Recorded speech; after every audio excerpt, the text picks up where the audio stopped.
Hello, we are live. Welcome to my chats. I am very excited to introduce today's guest.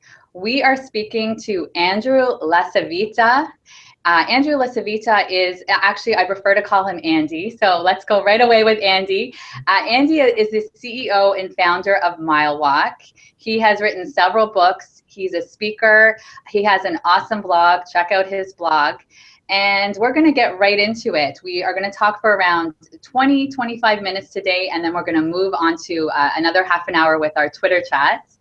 And so, Andy, one of the things I want to talk about right away is when we're talking about strategies for hiring and top talent more successfully, how would you describe the employment market right now? And maybe how has that changed in the last 10 years? Yeah, it's a great question, Kristen. Well, first off, thanks for having me. I'm thrilled, to be here talking with you and hopefully a nice audience of recruitment and HR folks. So it's always great to talk to like-minded people. But regarding the employment market, I would say, there's a couple factors. It's generally healthy, as I think everybody is experiencing. Companies are hiring. We're seeing that. They're constantly looking for great talent. The one thing that I would note about this employment market that's shifted a little in the last year. We do this employment survey every year. We've been doing it for quite a while. I know we're going to talk a little bit more about that. Employees they're happy, but they're actually not as happy as they were in 2014. There was one of the things that we asked them are they open to new opportunities. We look at how mobile they are. We look at how happy they are with their current employer. 7 of 8 of them in 2014 were either happy or very happy. So a lot of them were very, very happy. In 2015, and we do this in February, so this is a little bit old, but that dropped precipitously to 1 out of 2. So I think that there's been a downward shift. They're not terribly unhappy. They just weren't as happy as they were, in the previous year. So I think they're becoming a little bit more mobile, and that's something we're going to talk about as well. As a search firm, somebody who recruits for employers that are looking for usually difficult to find people. That's usually when they engage us. We aren't having so much trouble finding the companies to support that have those needs. It's more on the candidate side and really, having more trouble finding the right people for them. So but it's healthy. I would say it's healthy. Excellent. That's good. Yeah, that's what you're hearing a lot of is it's really more of a candidates market right now as opposed to, so there's lots of organizations that are looking for those right people. So one of the things you were mentioning, so you do have that annual survey and you've been doing that for the last 10 years. And I was really interested in talking a little bit more about that piece. So one of the things you're saying, people are not quite as happy, but still in general, one of the things that I found interesting is that a lot of people are happy. But that doesn't mean because they're happy that they're not looking for other opportunities. And I love that you use the analogy of ADD around that. So, talk to me a little bit more about that, because I think sometimes organizations, they get a little too confident. It kind of seems like people are happy, but it doesn't take much to perhaps take that person's interest and start, having a conversation. So talk to me a little bit more about that. It's a great question. Yeah, as you mentioned, so the last 10 years, Mile Walk is almost 12 years old. So for the last 10 years, we've been conducting this survey. We go after lots of different statistics around the employment market. We try to get a very, very good view of hiring, view of employment, view of job searching, career management, those kind of things. When we look at the last 10 years, we had 3 distinct employment markets. We had the 05 to 07, which was very hot. What was happening at that time, and I'm just speaking at a macro level, what was happening at that time was employers were hiring like crazy because their organizations were growing.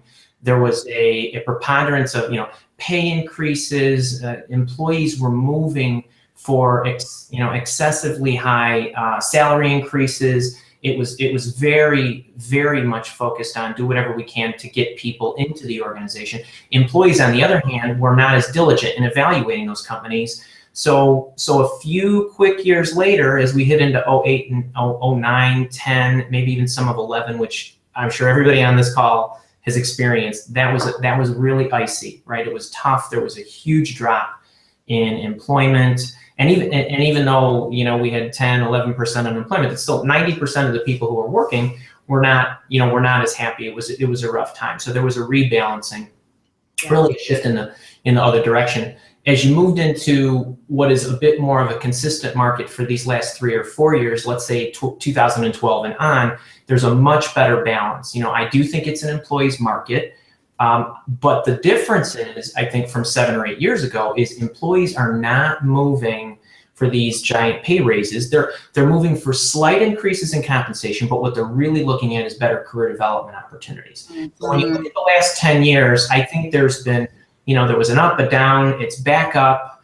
There's some different factors in the mobility, and that's really a macro view. But if you take a micro view, and you asked about the employment survey, there's one point I'd love to share about mobility, as you mentioned about employees are generally happy, but they're open to moving. I mentioned a few minutes ago, one of the early questions in the survey is, are you open to moving for the right opportunity? We always want to know what the sentiment is, whether you're very active or a passive candidate. Generally speaking, for the last 4 or 5 years, with the exception of this year, it's been about 80%. So imagine that 4 out of 5 people are open to moving for the right opportunity. That might not surprise a lot of people, but for 2015, that number was 90.1. And to give you a perspective of how many people are included in that survey, we send it out to over 10,000 people. 827 responded. So 90% of those 827 are open to it. But the real eye-opener is, we also ask, have you actually taken any steps to move? So have you interviewed with another company in the last 12 months? 56.6% said yes.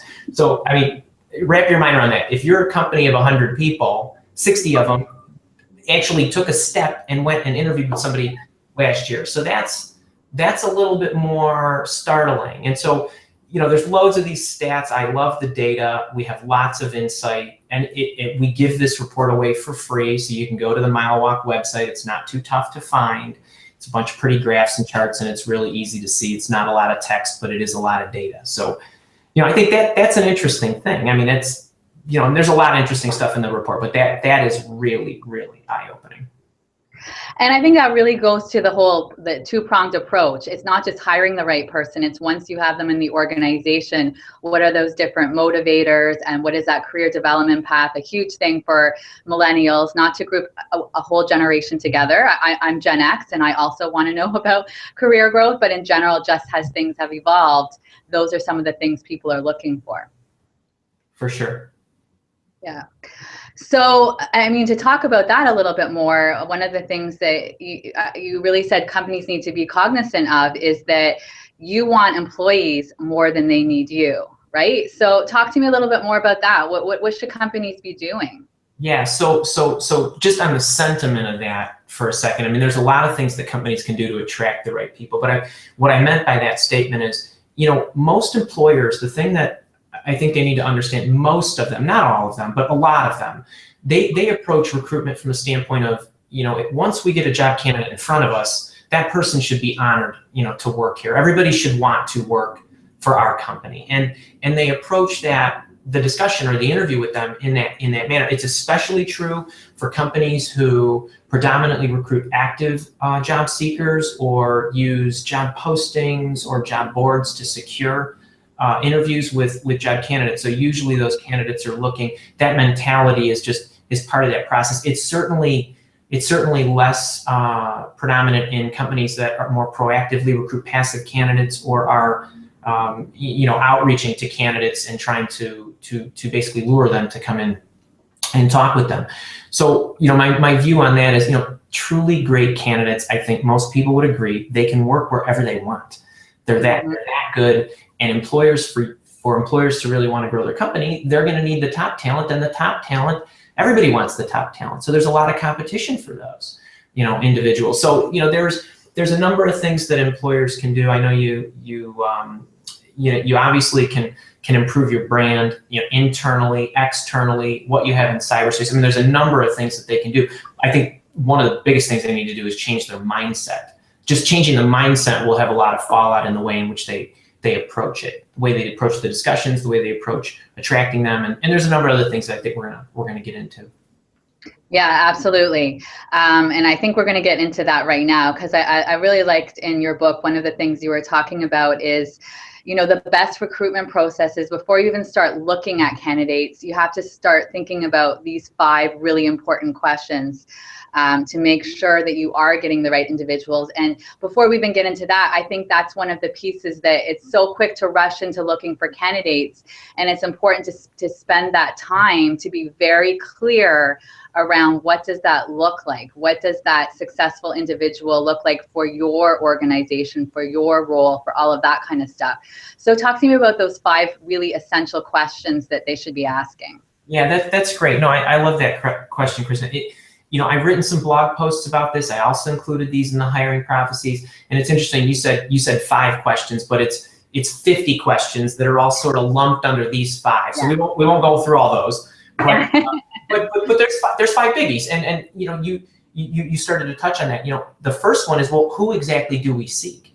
And it's not just what does that person look like from a skills perspective or from a qualifications perspective, but it's all these other things. It's around the traits, the behaviors, the cultural fit. So there's a number of things that you really need to get in order. That's number one. The second thing is, well, once we know who we're looking for, where are we going to find those individuals? This is really important as you try. I mean, if you're really going after the top talent, you're going to have to figure out where they are. They're not going to find you. They're not necessarily looking. And while 90% of them might be open to moving, it doesn't mean that they're combing the job boards and those kind of things. So where, number 2 is where you're going to find them. And that could be online. It could be through your employees. It could be at meetup groups. It could be in a number of places. And then once you know where they are and you know where to go look for them, how are you going to attract them? So this is, what are they first going to see when they look at you as an employer? So they might stumble across you in cyberspace. They might see a posting. They might hear about something from a friend or an employee of yours. But what is going to be their first reaction? How are they going to be enticed to you? So there's a whole host of things you can do around attracting them. And then let's say you get them in. Let's say you attract them. You get them in. How are you going to evaluate them? So, there's a number of things that you need to know how to assess. It's one thing to know how to assess, what to assess. It's another thing to know how to assess. So there's a whole, program around what is it that, we're going to evaluate? How is it that we're going to evaluate it? What's that process going to look like? What are the questions going to look like? What information do we need? So there's a host there. And then the last thing is, all right, so they're right for you. You evaluated them, but how are you going to close them? So it takes more than, there's an attraction part, but this is not, it's like dating, it's like marriage, right? It's one thing to go out on a first date. It's another thing to actually, I think I have marriage on the brain. I'm getting married here. But anyway, how are you going to sell the candidate? How are you going to close them? So those are the 5 biggies. So, who exactly do you seek? Where are we going to find them? How are we going to attract them? How are we going to evaluate them? And then how are we going to close them? Yeah, no, that makes a lot of sense. So when you're talking about cultural fits, I love this one because I see so many times the reason why the person didn't work out, it really comes down to the cultural fit. And again, I thought you spoke about this so eloquently. A lot of companies, if you ask them, they can say, oh yeah, I know what my culture is. And they feel like they can describe it. But then when you start probing, it's like, no, you haven't really described your culture. So I think sometimes companies kind of think they have the surface of the culture, but they need to go a lot deeper to really get at what do those traits and behaviors look like. Can you talk a little bit more about that? Oh God, I can talk a lot more about that. I love this topic. It's a big deal.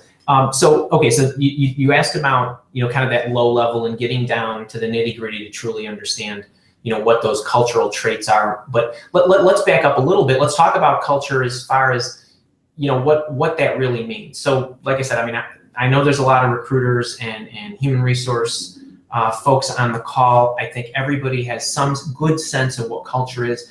I'd love to give my definition just so that we're in sync as I talk about the traits. Cultural fit to me, it's a collective behavior.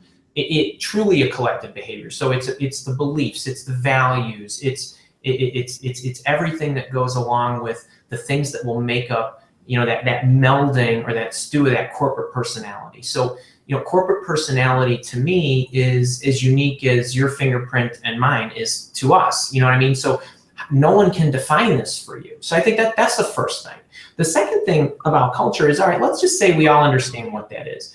But the important thing about culture is what you're really looking for is, an individual, whether it's an employee or a job seeker or somebody you're evaluating, you are looking to see whether that person's natural behavior, natural state, default settings, call it whatever you want, is in alignment with the corporate culture. The reason that that's important is the biggest mistake that companies make is they're looking for people that are adaptable and flexible. And while I think those are great traits and certainly desirable qualities, it doesn't matter who you are, how flexible you are, how adaptable you are. If I have to constantly monitor my behavior, my thinking, what I say, how I would do something every single day, I'm going to get worn down. I'm going to get stressed.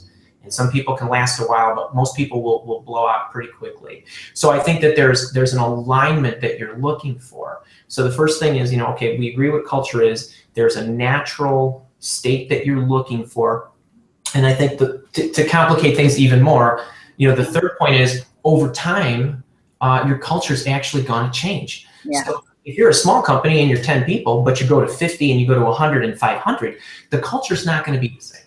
So what you hired for a few years ago might not be the same as what you need today. You'll do some fine tuning, you'll do some tweaking, but this is also something you have to constantly monitor. So in the hiring processes, what we did, because it's your corporate personality, and I don't know what your corporate personality looks like, and I can't tell you what that is, but let me tell you what I did do in the book and what people can have. So, this book was a study that was done, the data was a study that was done over 10 years. There are 10,000 individuals that I and my team gathered data from. We talked to over 200 companies. So this is a lot of data points. We always ask, even on a daily basis, on an ongoing basis today, what are those cultural traits you're looking for? How would you describe the best culture? What adjectives would you use? I collected all that data. I outlined the top 20 most desirable traits that most people said that they wanted. I defined them so we were all clear on what they meant, and I placed them in the book. So even if you don't know where to start, you can kind of cherry pick and piece together the components and the traits that you want that would make up your corporate culture. And then it's making sure that everybody in the organization understands them. That when you say entrepreneurial, you know what that means, I know what that means, and it's the same thing. And not only do we know what it means, but when somebody is sitting in front of me and I'm evaluating them to see if I want them to join my company and I need him or her to be entrepreneurial, I know how to evaluate it. So it's really getting down to the lowest level trait that you're looking for, and it's the collection of those traits along with the way that you live those traits, qualities, or whatever you want to call them. That's what makes up the culture. Yeah, and it's so important for everyone to be speaking that common language and have those same definitions around them. Yeah, that makes a lot of sense. So one of the other things and we experience this challenge with some of our clients, and I know it's something you brought up as well, when you think about interviewing, not everybody is as confident at conducting interviewing. And that can sometimes work to the disadvantage in that the right questions aren't being asked, they're not communicating properly. We see that a lot. We do interview training at the McQuaig Institute for a lot of hiring managers for that reason. And not just to give a bad rap, there's some awesome hiring managers who are really good interviewers as well. But we see this a lot where there are individuals who struggle with that. How do companies combat that? Yes, I think there's a few things, and it's interesting. You talked about the level of effectiveness of an interviewer, you, me, or whoever, even if we're experienced. These issues, they start well before anybody sits down for an interview. So even the most experienced interviewers, if you haven't answered those 5 questions we talked about, of who specifically we seek and where we're going to find them and how we're going to evaluate them and all that good stuff. It doesn't matter even if you're an effective interviewer, if you don't know what to look for. I would say there's an analogy on the job candidate side as well. If you don't know what makes you happy, you don't know which questions to ask to solicit that information from an employer to determine if they can satisfy. Same thing. So, what you ultimately have is, I look at things in 3 pieces. It's, the matching component is an employer right for the employee and vice versa. Both of them make a good decision. So do they have good decision-making mechanics? So does the employer have a good decision-making process? All the internal and external noise and components and biases, is all of that in order? Same thing for the candidate. And then there's a communication element. can you effectively exchange information with each other in what's usually a compressed amount of time in order to feed that decision-making process so that you're making an informed decision on both sides. So matching, decision-making, and communication.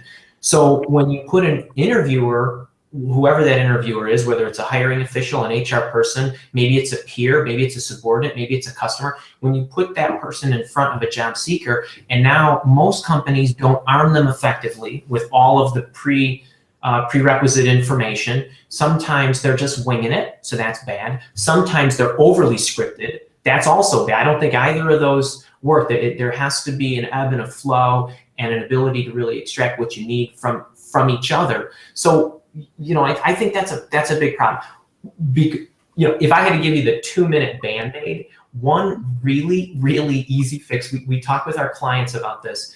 A lot of times an HR person, just somebody like you, is staring at me and he or she is saying, Andy, we've got 15 interviewers and I'm not even sure where to begin and how to coach them and what to do. And they don't want to take this seriously and they're busy with their day jobs. We all get that. So what I tell them to do is give them the test questions before they go into the interview. I'm not talking about the questions that they're going to ask the job candidate.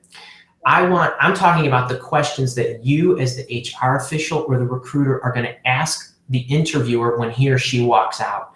So things like, you're a peer and you're going to go in and he or she's going to join your team. Do you want to work with the person? Do you think they'd be a good teammate? Do you think they have the requisite knowledge that they need in order to hold their own? Something like that. If it's a subordinate, would you want to work for this individual? I get there's some trickiness there, but essentially, do you think you can learn from this person? Things like that. If you're an internal customer, do you think the person's customer oriented, focused? Will he or she build good relationships with you? Do you think they'll be responsive? Those kind of things. And it's amazing how people will adjust when they know what they have to get.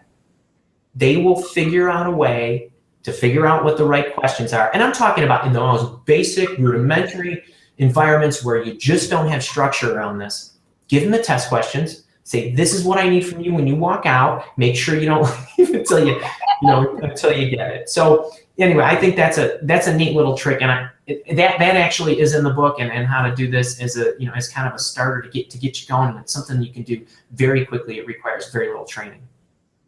And I think what it really is a mindset shift, right? It's getting them prepared for what's about to happen. There's no question. There's absolutely no question. It's a mind shift. Yeah. So one last question that I'd love to quickly touch on, and then we're gonna have to wrap up. And I said this to you before, Andy, I'd love to talk with you for 2 hours. We've got so much to talk about, but I think our viewers are gonna get a lot from this, even this short conversation. So, a lot of times companies are looking for the what's when they're hiring individuals, and the reason why they don't end up working is because of the who. So who that person is. So there's too much of this not hiring for capabilities, but hiring off the resume. And why is this still happening? Why are we at a stage where it's still so much of a focus on the resume, and when we know the reasons why they don't work out is because of the capability piece? Why do you think this is still happening, and what can we do to shift this? So, okay, I'll try to give you a quick one because I know you got 1 minute.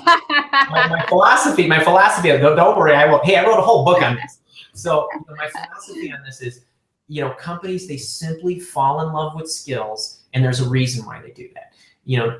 But I subscribe to the philosophy that it's easier to teach the trade than it is the traits. And those traits usually fall in a couple of buckets. It's around the culture, and it's around the capabilities. I know you used that word a few times. I've used that word, and I defined what I consider to be, capabilities in the book. But one of the second leading predictor of retention success is capabilities. And capabilities, what I mean by that is somebody's ability to perform a function without having previously done it. So it's your ability as an employer to look at an individual and literally project how that person will operate in a job that he or she has never done before, and it's it's really about understanding what those foundational capabilities are that will predict that good success. And so I always crack up. I get a kick out of this. I have a few clients that say this, but one in particular, she always looks at me, she says, Andy, I'm just really bad at predicting the future. And I'd say to her, this isn't about predicting the future. It's about making sure you understand in the present, looking at your best employees and breaking down what it is that they do foundationally. I'm not talking about how technically proficient they are or how they know how to add the ones and the twos or design the X's and the O's, but literally those traits that are transferable across many different positions or across that whole spectrum of the career. So I think what happens is companies either they haven't defined their culture, so they don't know what those traits are on how to evaluate them. Maybe they do know what those capabilities or cultural traits are. They just don't know how to evaluate them. And so what they do is they fall back to what it is that they know, which is evaluate how that person will do the job. And so I think that's why they keep falling back, or they haven't really, or maybe they haven't realized that these other things are better predictors of long-term employee success. So the book goes into a lot of this stuff, and I hope that gives you a little bit of an idea of kind of my view on that. I think people fall back, and it's a comfort zone for a lot of employers because they just haven't looked at it this deeply. Yeah, I think you brought up a really good point there. It's that comfort zone again, right? It's stretching and innovating and doing different things, and sometimes that can actually feel a little scary, right? And I think sometimes it's the status quo feels more comfortable, right? Yeah, but like you said, all of the stuff that we're talking about, it's a mindset shift.